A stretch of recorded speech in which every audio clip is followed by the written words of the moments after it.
Hello everyone, welcome back to part 7 of the mystery of the Bevel Blocks.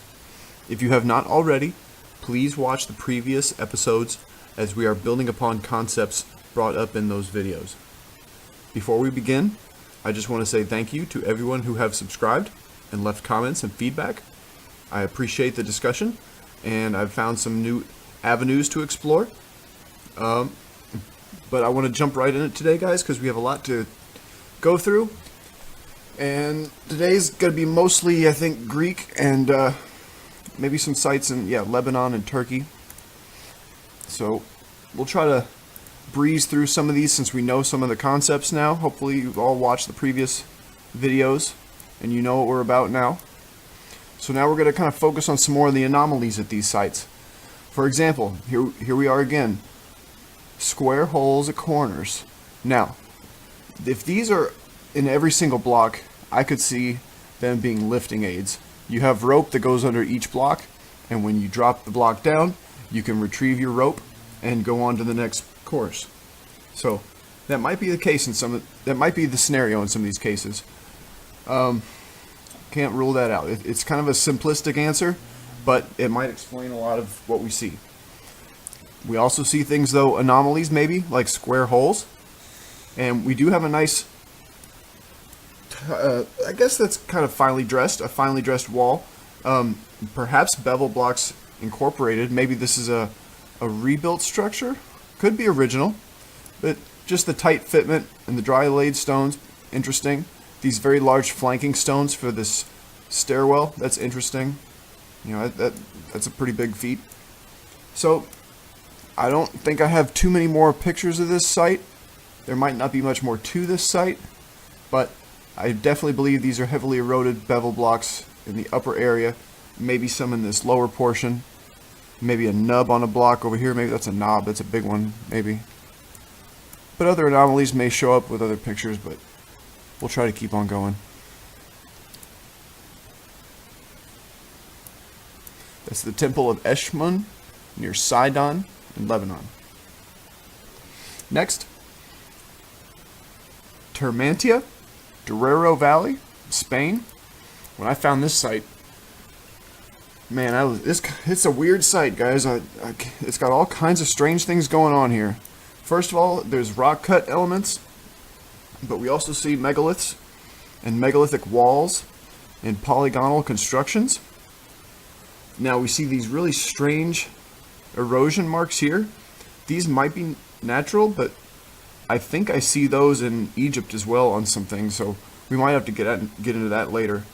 But that might be a whole nother video or a whole nother series even. I don't know how much of that there is. I haven't even bothered to start looking yet. But there is some definite, very big rock cut elements here. These down here were the ones that caught my eye, that were definitely beveled. You can see the margins are very large in some areas. It's irregular. I don't know what would do that. If they're doing it by hand with tools, chisels, I don't know. Especially the fact that just right next to it you have really nicely dressed stones, and the way they're incorporated into the bedrock and how eroded that is. Really interesting there. The holes in the back. Very interesting site. And of course this tower, I don't know when to attribute that and to whom, but that's an interesting feature. Just a very large tower sticking up in the back, and perhaps some square holes here that held decorative elements. I don't know though. It's a very strange conglomerate site. It's got other holes there. I think we have some more pictures of this, so we'll look at some more here. Okay, I won't zoom in on all of them. If the quality's not so great, we can just keep going a little faster that way. But clearly, down here you can see a bevel block with a square hole, this weird ramp with these little grooves cut down the side, maybe steps cut into it also, this rock cut arch, and of course that tower in the background. A close-up, another angle. I find the fitment of the nicely dressed stones up against this really strangely eroded bedrock. I find that it's really nicely fitted. It's just really strange the way they executed it. And this feature is very strange, right? Same site, deep channel cut straight through, and you can see this groove pattern. I think I see that in other bedrock structures, like in Egypt, and maybe at Baalbek also. And another feature of that same site, I don't know if this was supposed to have water in it, but this curved channel that's just carved into the bedrock, that must have been pretty hard to do. And this site's pretty interesting. Again, I just found these, it was like an Easter egg hunt.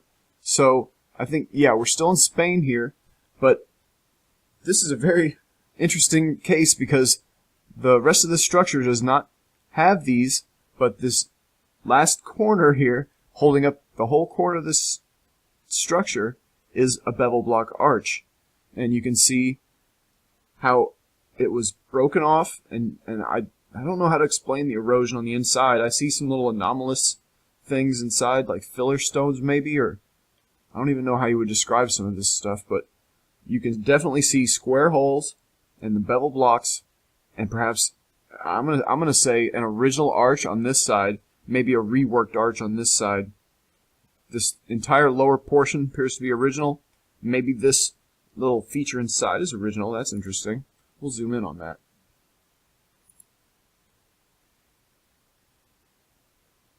Yeah, the weathering on that is pretty similar, so that might be an original element.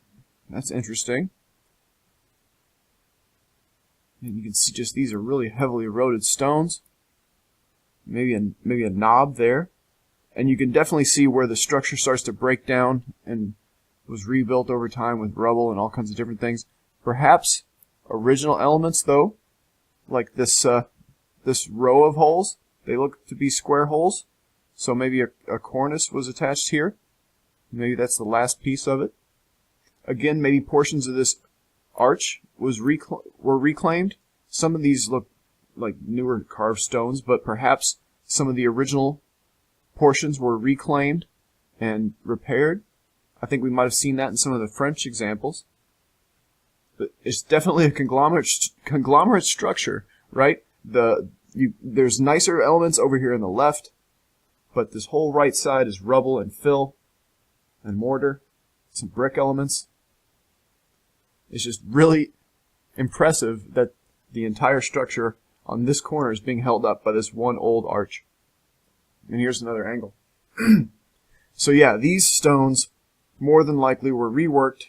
The lower portions appear to be rubble, and on the inner portions, these may be original stones along the curved stones and the keystones, but underneath this looks very ruinous and maybe rebuilt. But I'm going to say this whole left corner here is original and part of the original structure, and it's really impressive holding this whole corner together. And there may be more of these going down, and there may be more elements like perhaps in the basement of some of these structures. So we got to think about that. Okay, that was the Plaza Palol in Tarragona, Spain. And next, Dender, Egypt.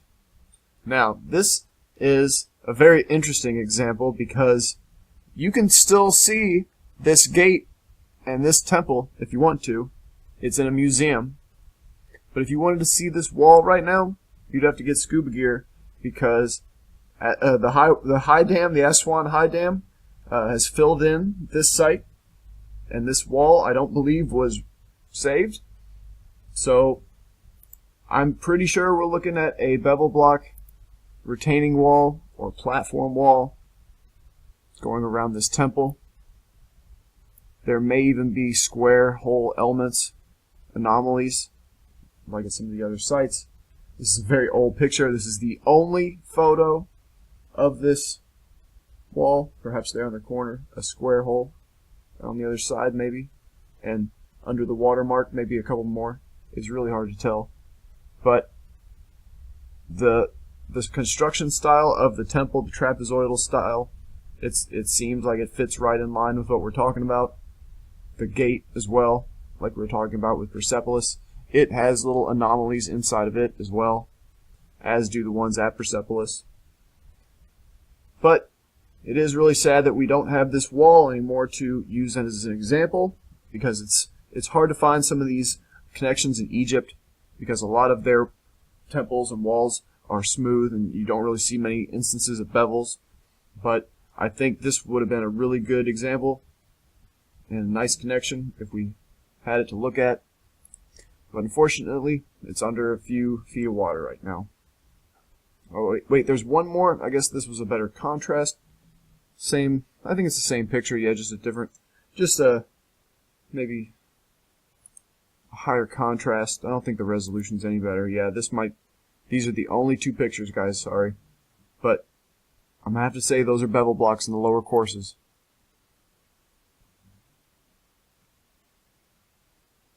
And then, maybe the only other Egyptian example that I found maybe up until recently, I have one more at the very top of the list, but like I say, it's hard to find these examples, but Karnak and Luxor, these you have to kind of look closely. It's like a Where's Waldo. Now, down here at the bottom, I think these are bevel blocks, the same kind of pockmarked, pitted surface with a nice defined line along these corners. These are dry laid. And then I started looking around the site some more, and I saw other stones, square anomalies and margins, and then other elements back here. These may be original walls and elements, these really old stones. And then perhaps the wall behind the statues, you see square holes starting to pop out there as well. And then you look up at the top, pieces like this. This is very interesting, right? This could have been a decorative cornice. You see other square anomalous indentations maybe. Those might not even be holes. And then perhaps even in the columns themselves, guys. It's really hard to tell.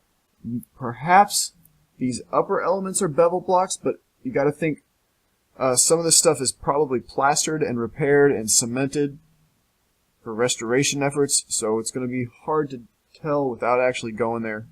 But I think there's a pretty good case to be made for some elements of these temples being bevel block in Egypt.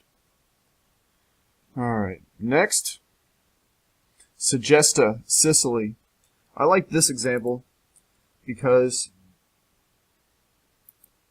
I stared at it for a while and I knew something was off about it. I couldn't really tell until I looked up here at the pediment.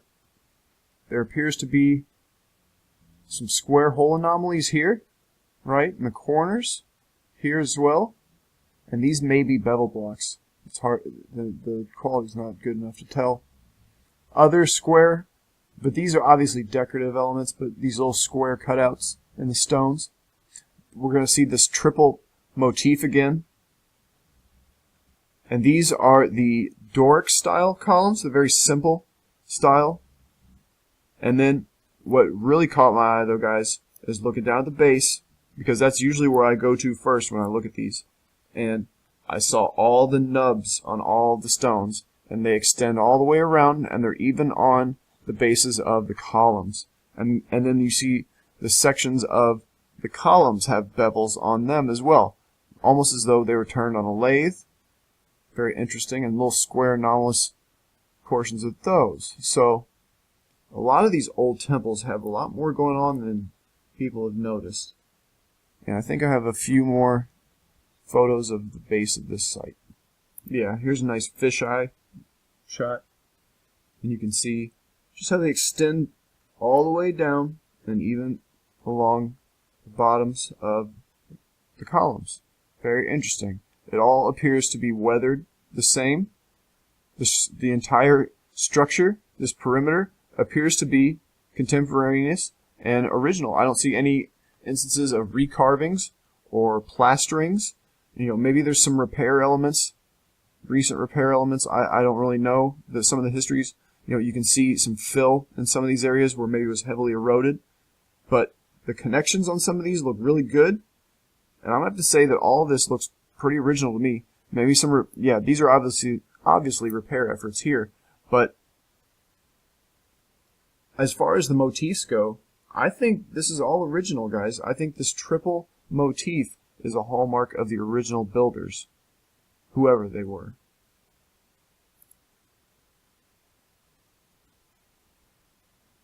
Right?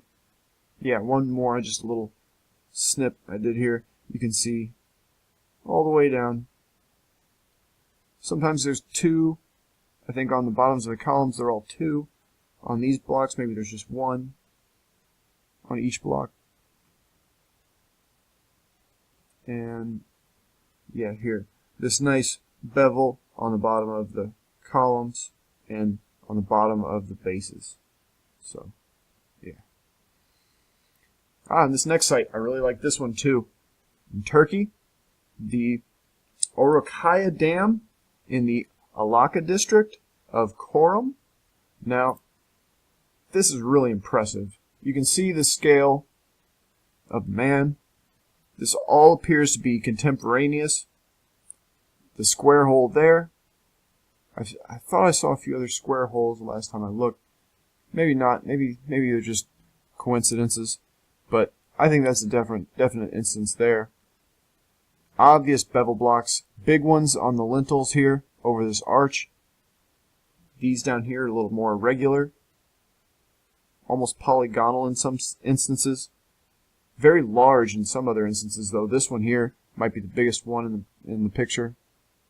So, how deep this goes, I don't know. This is just recently uncovered, I think.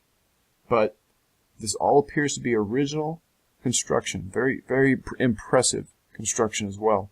Especially these pieces here, these interlocking pieces. So, next, Nespar in Bulgaria.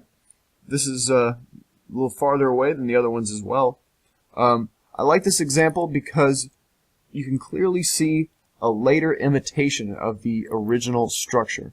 And we're going to see a better picture of it in the next photo. But here you can see clear instances of these bevel blocks. The colors are interesting to me. Perhaps they've been whitewashed, or perhaps this is the actual color of the stone. But you can see this tower in the background, or the middle ground, is clearly rubble, and an inferior has bricks incorporated in it.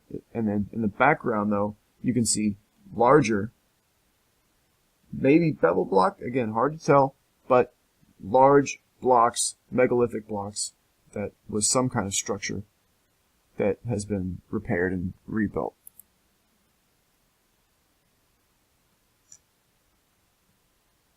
There you go.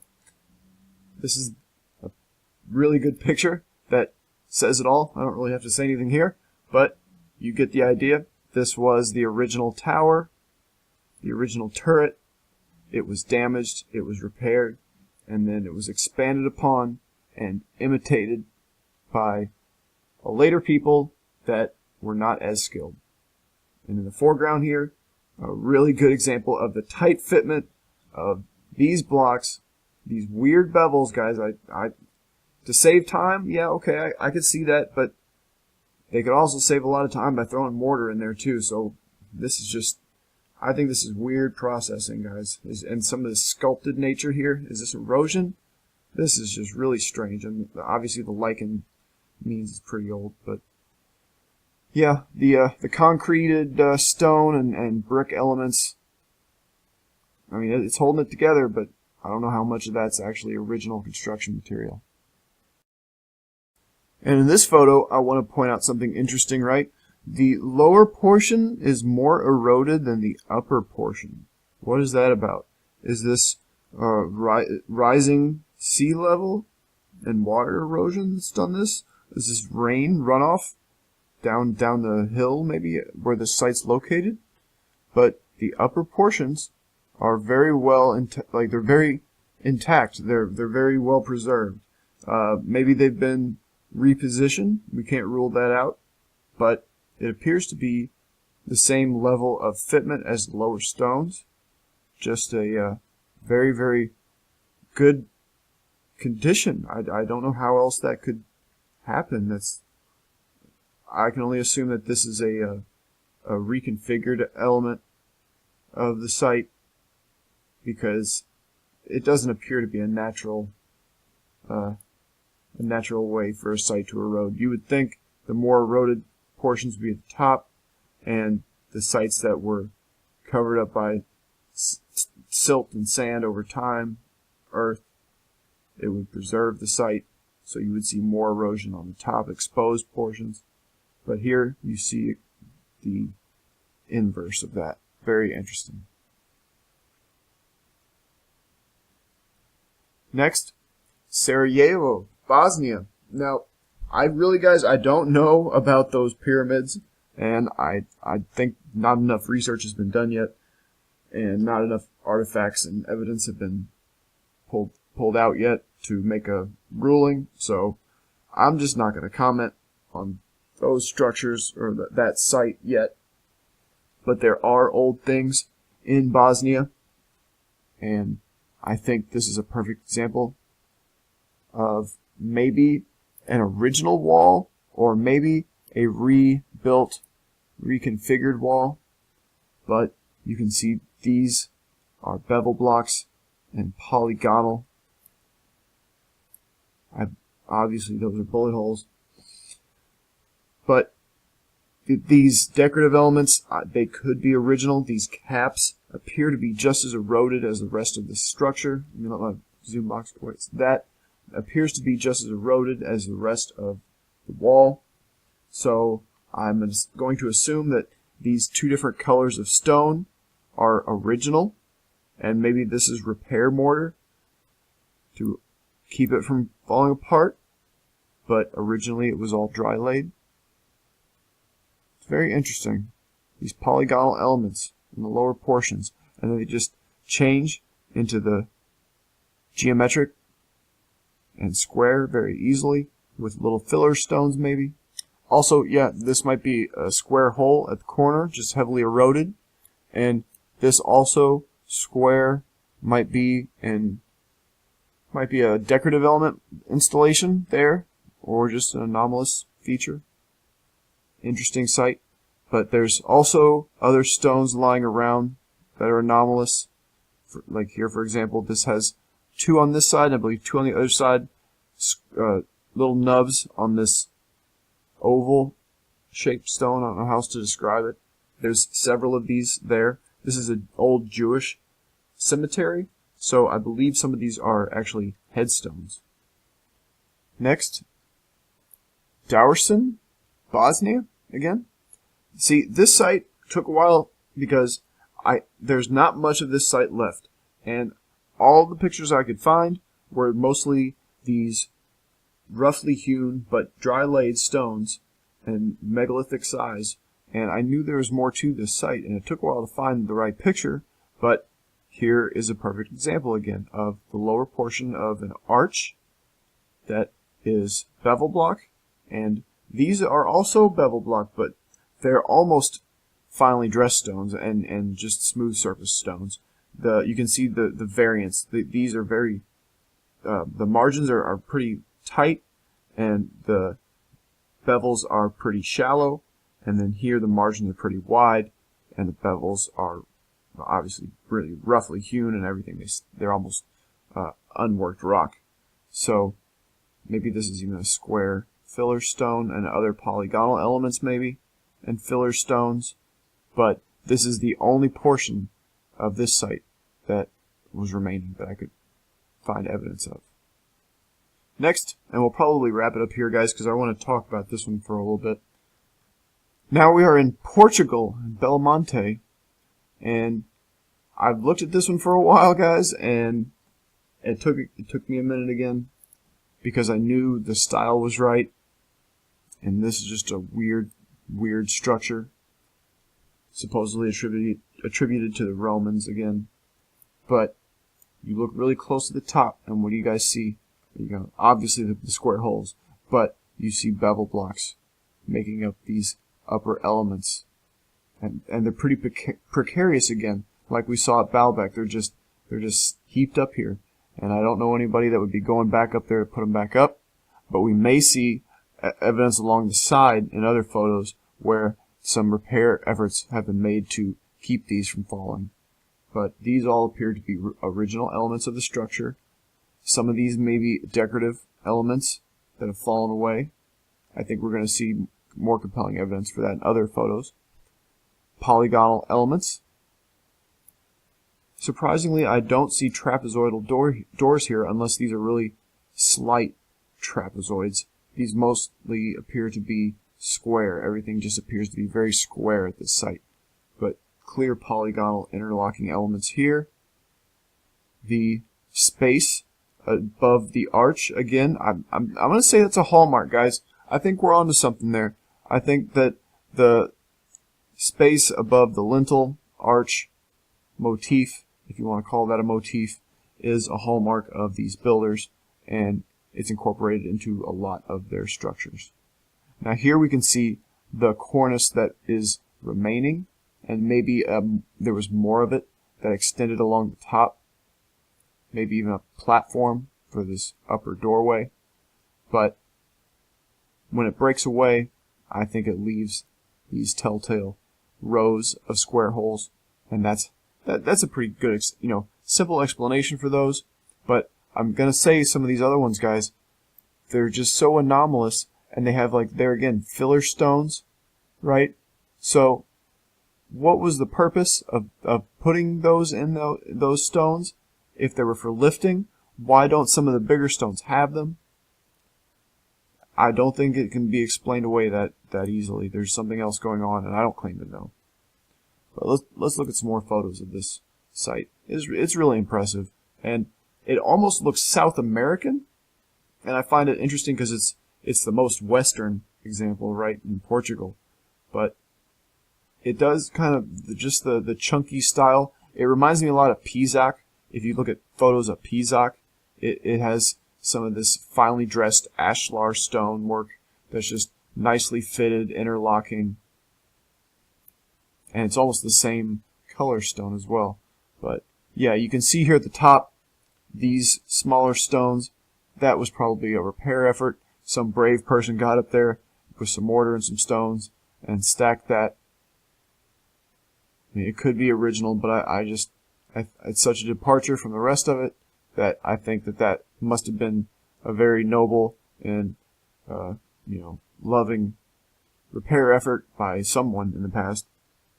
And here again, this row, this was more than likely a cornice that has all since fallen away, and the other eroded portions of it down there. So I think I have one more picture of this one. Yes, this is the base. You can see it's still pretty covered up. I don't know how much more of it's been exposed and excavated recently, but you can definitely see some more of the anomalous square holes at a corner. And this one, the square takes up 2 blocks. Like it's formed by 2 blocks. That's very interesting to me. And again, another one here. This may be more shallow and an indentation instead of a deep hole. And in that case, is that for decorative elements to be attached? I honestly don't know. This is an interesting lintel. It's polygonal, and I believe the one above it is also. And they have these little cutouts, these extra little pieces missing. We might look into that deeper, and maybe we'll see examples of that back at Baalbek and other sites. But that's interesting, this capital T shape. And if we get into the capital T shape motif, we can start looking at all kinds of sites. I think there's something going on with the capital T shape for doorways and gates.